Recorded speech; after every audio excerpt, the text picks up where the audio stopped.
გაეროს სპეციალური მომხსენებლისგან შეკრებისა და მანიფესტაციის და ასევე გაერთიანების თავისუფლებების საკითხებში მომივიდა მეილი.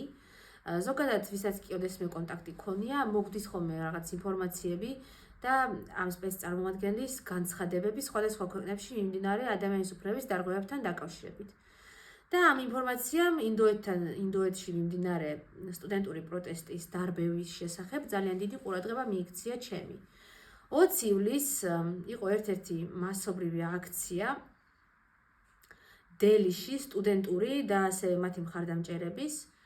ისინი აპროტესტებდნენ კორუფციას სასწავლო სფეროში და ასევე მოუწესრიგებლობას გამოცდების საკითხში. იქ ძალიან დიდი, როგორც ჩანს, გატეხეს პორტალი საგამოცდო, რის გამოც ადამიანებმა ქულები დაკარგეს, გამოჟონა ტესტებმა, ვიღაცებმა ამით იხეირეს, ვიღაცები პირიქით ჩაიჭრნენ.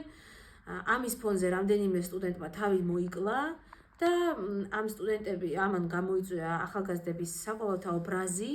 სტუდენტები ითხოვდნენ ამ კორუფციის და ამ სხვადასხვა ხარვეზების უხარისხო მუშაობის აღმოფხვრას და იმ სტუდენტების ოჯახებისთვის კიდევ კომპენსაციების გადახდა, ვინც სუიციდით დაასრულეს სიცოცხლე ამ დიდი სტრესის ფონზე.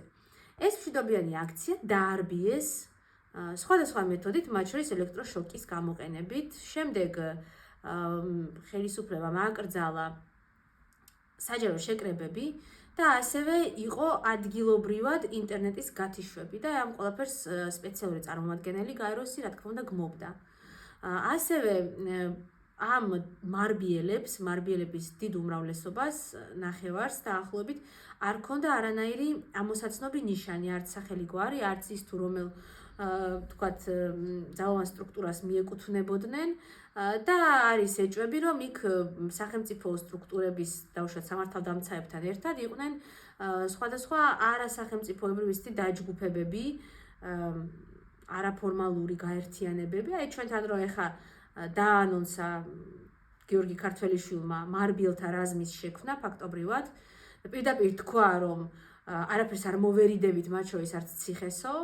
აი დაახლოებით ეგეთი რაზმები გამოიყენეს იქაც სტუდენტების წინააღმდეგ. ეხლა რატომ ვამბობ ამას?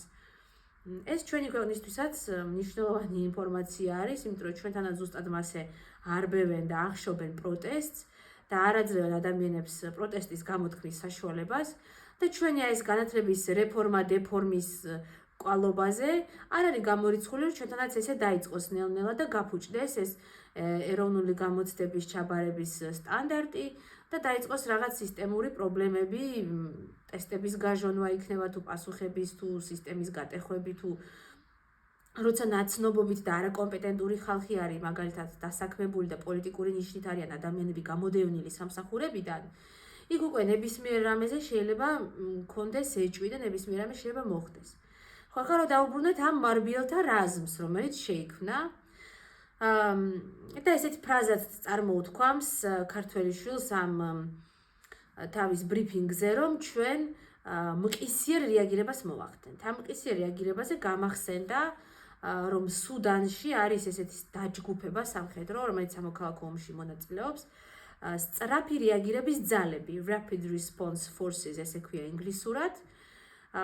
და ეს დაჯგუფება ებრძვის იქ ხელისუფლებას ადგილობრივს, რომლის ჩამოგდებაც მათ ცადეს და მათ ჩადენილი აქვთ გენოციდი, ანუ დაანგრიეს ქალაქი ხართუმი, იქიდან ადამიანები, ანუ ფაქტობრივად ხალხი იქიდან გამოიდევდნენ, იქ ვეღარავინ ვეღარ ცხოვრობს, არაცხოვრებადი გახადეს მთელი ქალაქი, ასობით 1000 ადამიანი აშიმშილეს, გაუპატიურებებზე, სახკარის გადაწვაზე, ძარცვაზე, განადგურებაზე უკვე ლაპარაკი ზედმეტია, ეს ყველაფერი ხდებოდა.